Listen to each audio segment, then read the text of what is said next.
So, what's good? What's good? What's happening? What's happening? So, tell me a little bit about yourself. What's your guy's name? Where you from? Well, together we are known as RuDe. I myself is a song the artist. I go by track, producer, songwriter, MC. Y'all reside in Humboldt County? Yeah, we stay out here. He's actually born and raised. I'm from Texas. Not born, but raised here. Yeah, raised here. But I'm from Texas as well. Texas, so there's a big difference from Humboldt, right? Oh yeah, major difference. But it's cool though, man. It's a good area to be in. But like both places got it, pros and cons, just like everywhere else.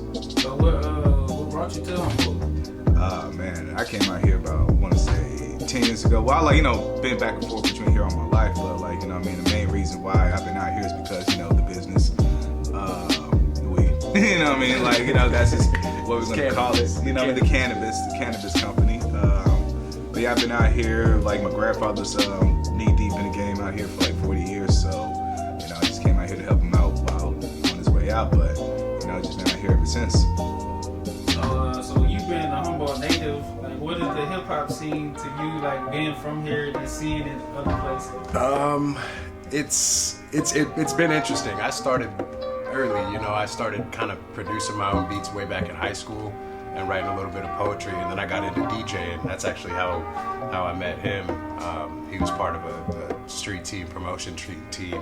Shout out to Accurate Productions. Yeah, Accurate one Productions time. way back in the day, and so it's been good. There's been good concerts put on. There's been good shows put on, but I've always seen this kind of rise and then fall. You know what I mean? There's never been a constant, steady kind of hip hop scene.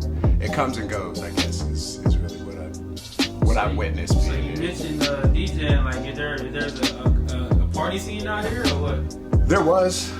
Back then when we were in high school, right out of high school, we our generation, we were a bunch of crazy guys. Oh man, we did like a bunch of dances at the community centers and stuff like that, like just churning the spots. Yeah, we had like 600-700 high school kids in the community center down here in Arcata.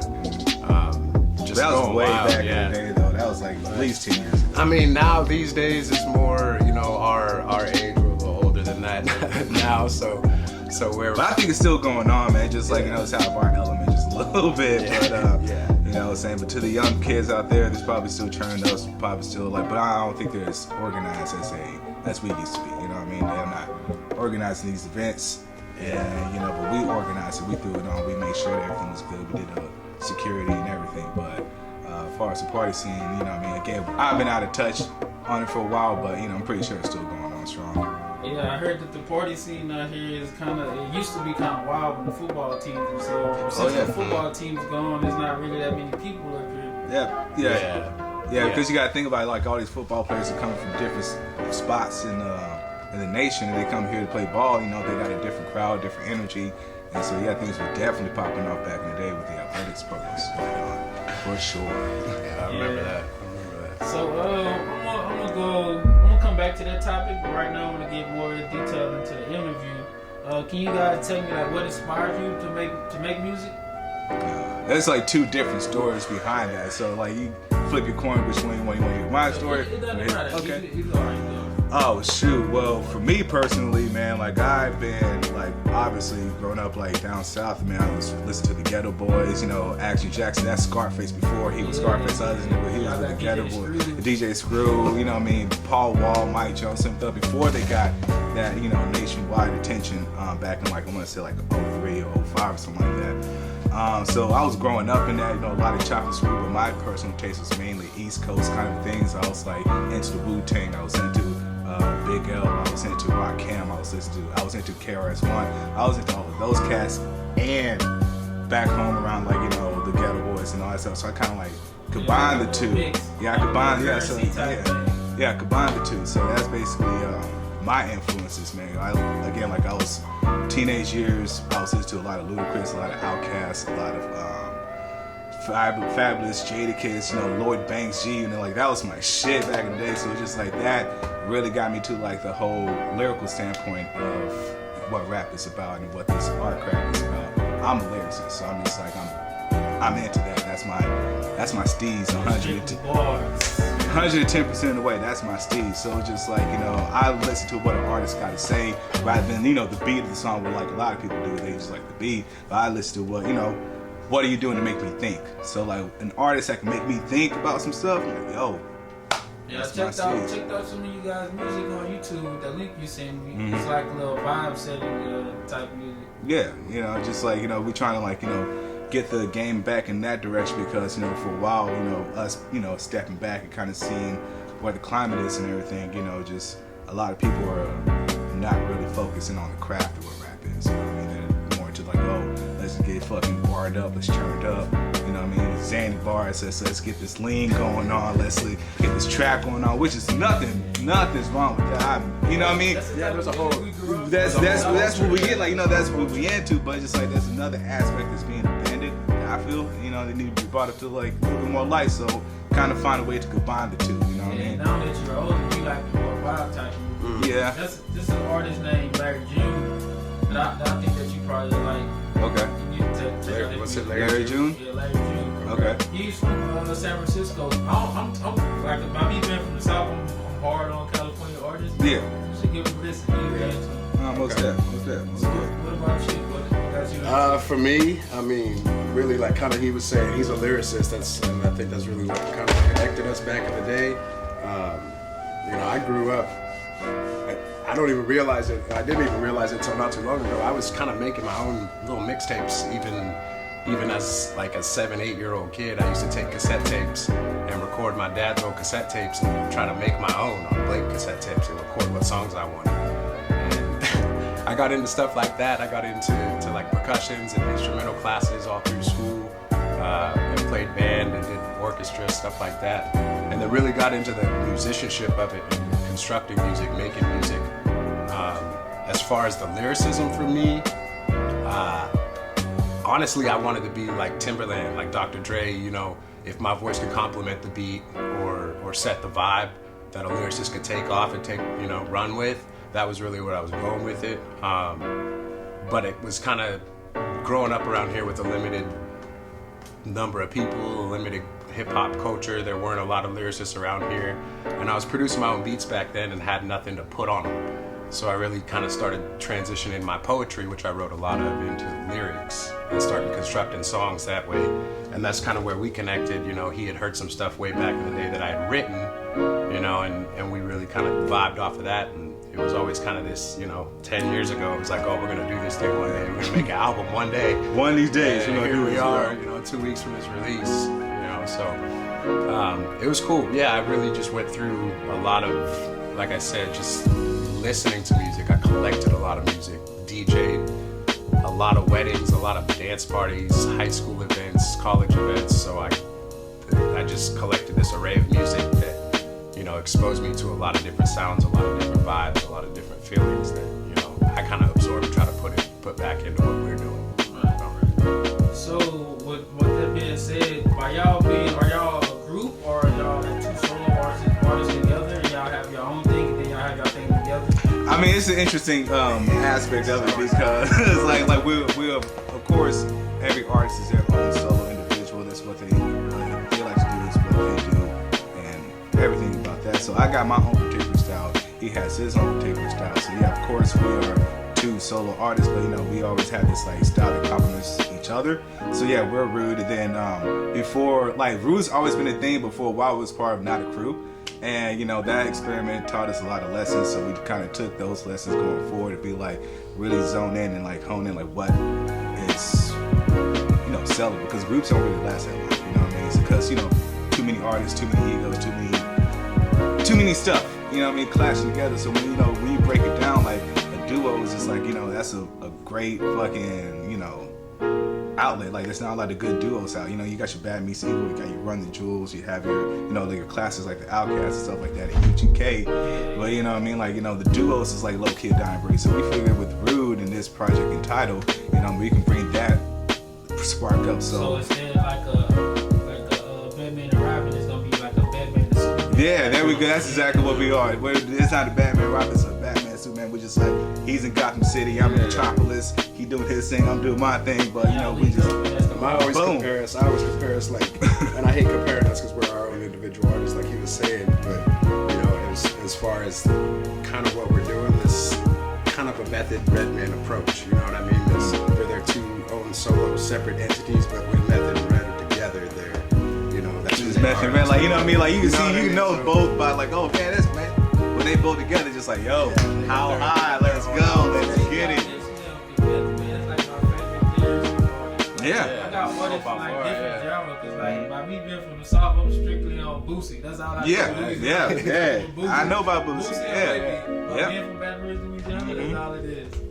So, what's you guys' creative process like?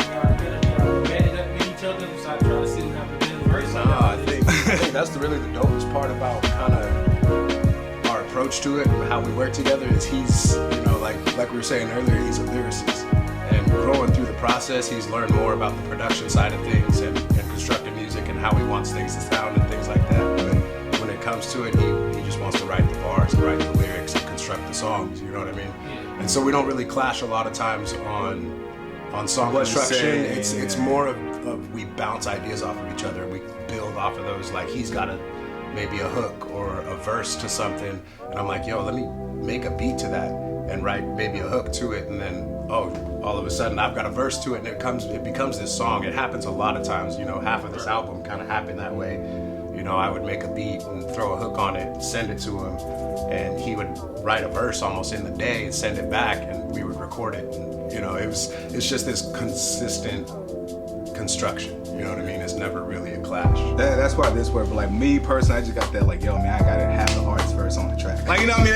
That's just my mentality, bro. Because I'm just such a fan of the craft and just such a fan of lyricism. Like you have to like give, you know what I mean, like the best effort that you can to each individual song, whatever you hopping on.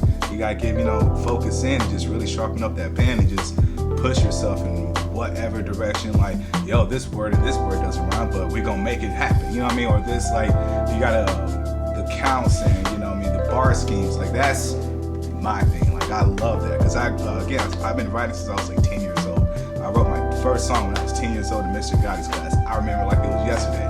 You know what I mean? So just what's it called? Huh? What's the song called? Oh, Young Prince. Of course it had to be that. Of course it had to be that. You know what I mean? But you know, again, it's just something you would expect out of a 10-year-old. But you know, but ever since then, it's just like I noticed the importance of that, and just like again, being a fan of music, I just listen to like the schemes and structures of songs and how like it's always different and always can go any direction. So when his beats just come on, I'm like, yo, you can just do this over here, and he just usually just rock and be like, yeah, man, just put this bar over here, split it up, do a 16 here, do 8 here, do, you know what I mean? Just like it's complimentary at best. Our style, what we do. Me personally, I just got like, yo, man, like you spit, I spit. Let's see who got the verse. Who's gonna own the song? Who got it? You know what I mean? That's my mentality. So speaking of songs, like if there was any artist that you could work with, which artist would it be? Like which artist would y'all feature on the song? We was just talking about this the other day too. We were just talking about this the other day.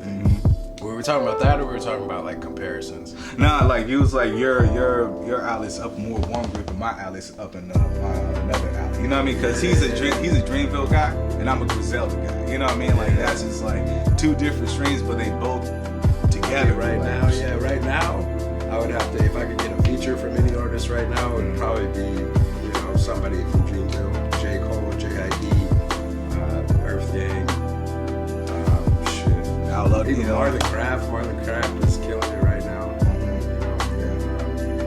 Zach Miller, rest in peace. Wish, yeah.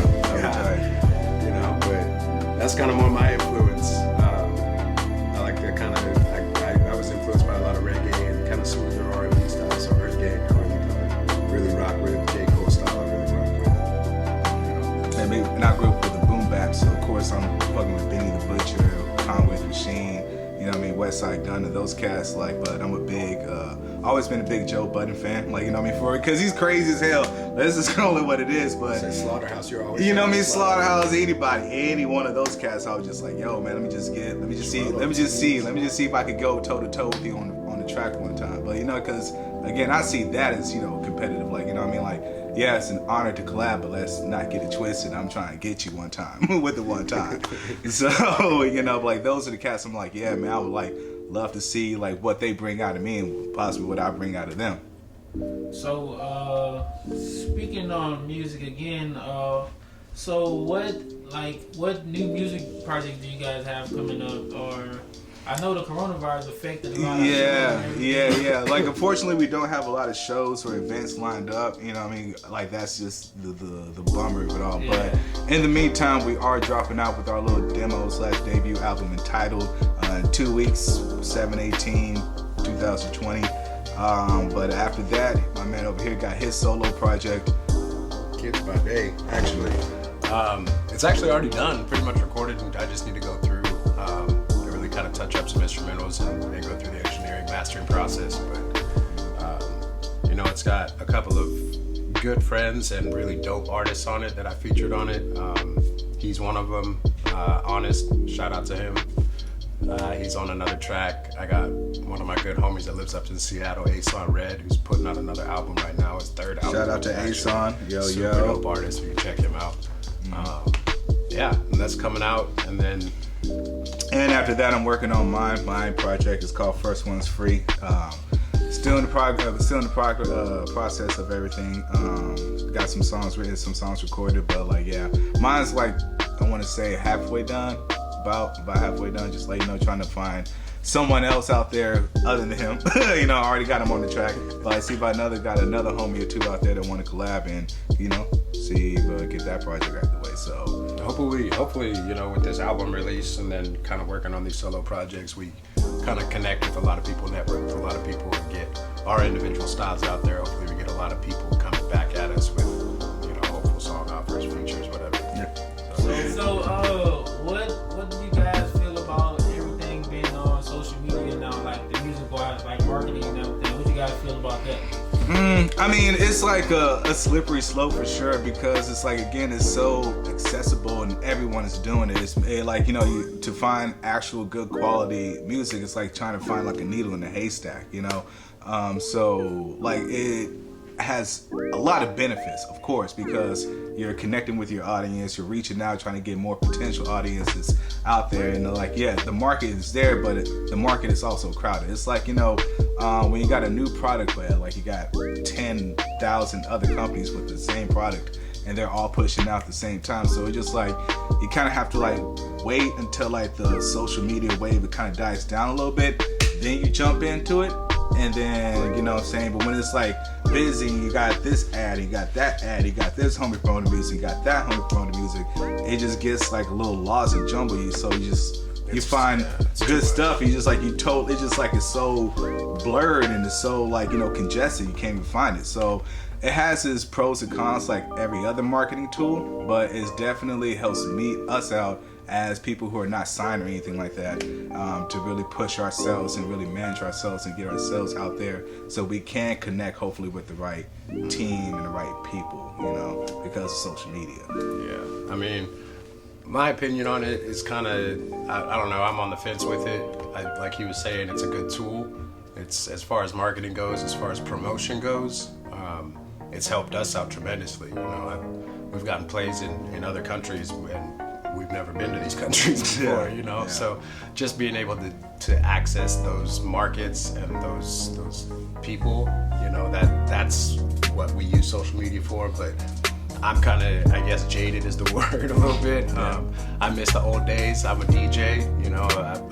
I was a radio DJ at one point. I learned on vinyl records, and you know, so I miss the time when people would come and hand you a CD and like, yo, play this, you know, bump this, try to put me on the song, put me on the radio, get this out there, promote it to your people, play it at parties, things like that. I kind of miss that part of it, because you don't get a lot of that anymore. You just get the...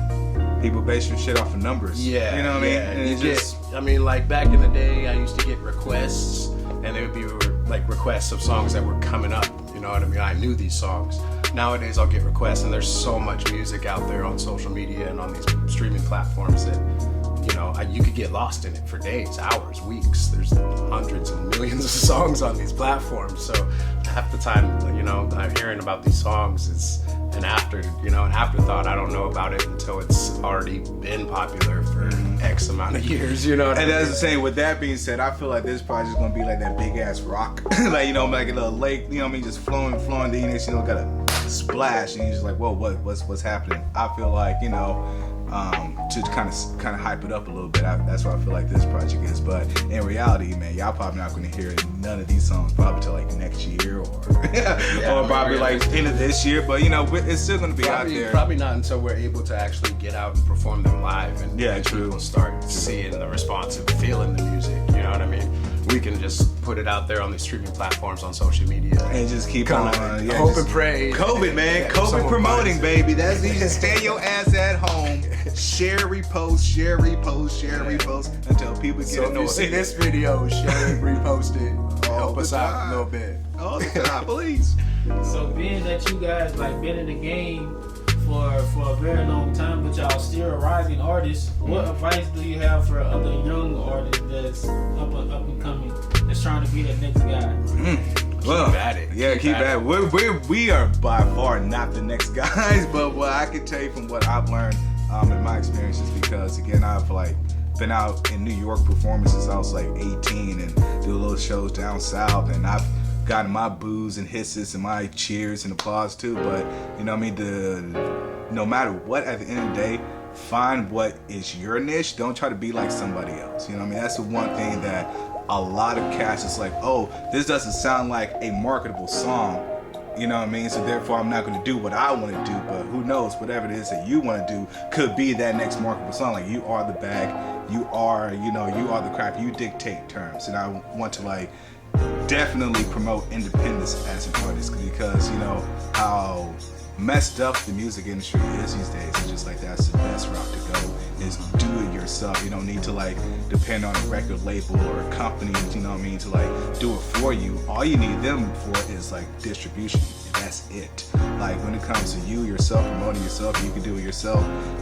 Just get out there, you know what I mean, take a seize of every opportunity that you can, and just again perfect your craft and do what you want to do and what you want to sound like. Don't try to like, you cannot be successful off another person's recipe. You know what I mean? You know what I'm saying? Like, you just can't do it. Like, it just won't work out. And that's what a lot of artists get, you know, discredited or discouraged. And I'm hanging up the mic because I'm not getting famous enough, or I'm not getting rich enough at this speed, but I'm doing everything this other person's doing. That's where you're fucking up. You know what I mean? So any artists out there, man, just seriously just do your thing, despite what other people may come at you funny. There's gonna be some people that's coming at you sideways about it, like, oh nigga, you trash, you garbage, whatever. You're gonna have people like, yo, you're dope. Whatever. Have that same energy either way, and just perfect your stuff, man. Just stay in your zone. Stay in your zone, and just yeah, man, just keep grinding, and just by all means, just keep going. Just write every verse. Make sure the verse is better than the last one. Make sure every song is better than the last one. Just always challenge yourself to be better. Yeah, I mean, that's what I've learned so far. Yeah, like you were saying, keep your head down, keep at it. You know, take the good and the bad. You know, I've rocked shows as a performer now, as an MC, to empty crowds and full crowds, and trying to keep that same energy is difficult. You know what I mean? Having 2-3 people sitting at the bar, not talking with amongst themselves, not even listening to the music, you know, and then contrasting that those shows to are fun. A show where there's 400 or 500 people in the crowd, you know, 1,000 people, and they're all in it. You know, trying to keep that same energy without getting discouraged is really hard. You know, and I know that, like I said, from being an MC now and being a performer now, but also from being a DJ back in the day and going through high school dances and weddings and all these different events where some people just don't rock with you. They're not gonna like what you're doing, and don't get upset about it. Just keep grinding at what you're doing, stick to your art, and to kind of help, you know, make it clear, to use a basketball analogy, like, you know, all these local shows or whatever, these are just practices and scrimmages. You know what I mean? Just see them as those. Like, you're just sharpening your craft, you're making sure your jump is wet, you're making sure you're setting the plays. You know what I mean? But when you get to that game time shows, it's like, lights is on, and you know what I mean? The pressure is game time, it's go time. You'll be ready, regardless, and it's just like you'll walk away from that stage feeling accomplished no matter what. So, you know what I mean, just use, you know what I mean, the ups and downs, you know, the licks and the booms and everything. Just humbly accept it and just work harder. And try not to get, like, kind of going back to what you were saying earlier about the social media and the platforms these days, try not to get caught up in the numbers, you know? Oh, that too. Because the whole thing is, it really is a numbers game if you're trying to promote things through these platforms, and people are only looking at the amount of followers or the amount of likes or the amount of views, and we try not to get caught up on that. Yeah, we look at our numbers to see if we're doing, you know, what we should be doing, or if the trend is going upwards, if the trend is going up or down, down, we know whether we need to adjust what we're doing. But that's what we use the numbers for. We don't get caught up in, you know, come out here with thousands of soul fans, you know. I'm big out here in these streets. Because that doesn't mean nothing, like, you know, and we've gotten comments before, like the pay to play, pay to promote type of things, like we don't, I'm broke, to be honest. I don't have much. Don't let the looks fool you, folks. This man here got a 4-year-old, he is struggling. These glasses belong to my little brother. No, but like we don't have money to like pay to promote like that. But people out here, there are artists that do that. And there's nothing wrong with that either. And you know, people get caught up in these numbers games. And this artist is popular because he's got X amount of followers and listens. And like, just keep your head down, keep doing what you're doing. And the people that like you are gonna like you. The people that rock with your art, your craft, they're gonna rock with your art, your craft, regardless of the numbers behind it. And in time, man, if it's good enough, man, everyone else is gonna hop on board because that's just how it is. Like, you know what I mean? Once you catch a wave, it just seems like the wave just continually builds on up until, oh, wow, like all these people. And then the people that, like, you know, it's funny. Like, you have to get big until, like, you know, the locals out here recognize you, you know what I mean? Or just see you. Or, like, you know, people around your block be like, oh, what's up, man? I see you cuz you're doing X, Y, and Z because you got X, Y, and Z going, you know what I mean? Or ABC going, but... You know what I mean? Just despite all that, man, just kill the noise because all that at the end of the day is really a distraction from the true purpose of why you're doing music. You're doing music because you love it. Because we fucking like it. Yeah, you fucking love what it. we do. First and foremost, B, it's your passion. C, it's your craft. And, you know, D, just take all that into consideration because, you know, at the end of the day, you know what I mean? People are going to F you over. And that would be the advice. I mean, to sum it all up, like, keep that same feeling. If you're not going to go home and do this, you know, your craft and be that artist regardless of people's feedback, you know, then maybe you should think about what your passion really is. Because I go home at the end of the day, even with having a good show, a bad show, you know, good song, bad song. I gotta write my bars, bro. Me, I gotta write my bars, bro. I produce music, I make new songs just because I want to, because I like to. Yeah. And the fact of being able to put them out and get people to listen to them is one thing. It's just tight, man. That's just, you know, that's what we do. That's what we love to do. So, to wrap up the interview, tell me what's next for you guys. I know the coronavirus and everything going on. Tell me what's next after the coronavirus ends. What you guys got planned? So we're definitely going to take this show on the road because we've been at home so much. We're going to hit up Los Angeles, connect with our people down there. Los Angeles. Yes, sir. Yes, sir.